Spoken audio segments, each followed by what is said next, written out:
Nasugatan ang 2 pulis at isang bata matapos magwala ang isang lalaki sa Bacolod City.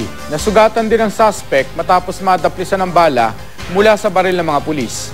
May depresyon at nag-nervous breakdown daw ang lalaki kaya siya nag-amok.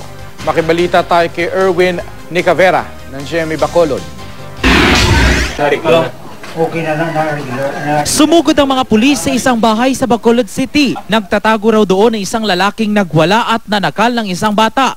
Dali-dali nagtago ang lalaki sa itaas ng kanilang bahay nang makita ang mga pulis.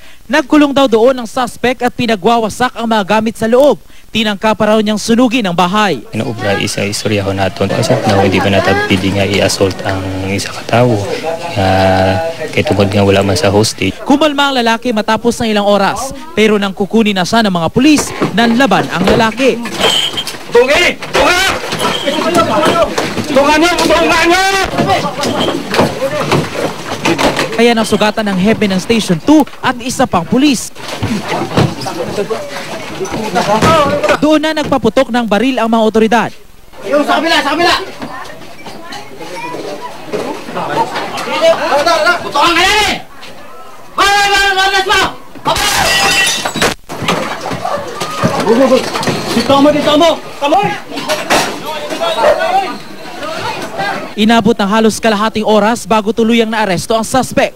Sugatan siya matapos madaplisan ng bala. Nagtamo rin siya ng fracture sa paa at sugat sa ulo dahil sa kanyang pagwawala. Ayon sa misis ng lalaki, may depresyon at nervous breakdown ang kanyang asawa. Hindi naman alam kung anong dahilan nito. Ilang araw manong hindi kumain at natulog ang lalaki bago nagwala.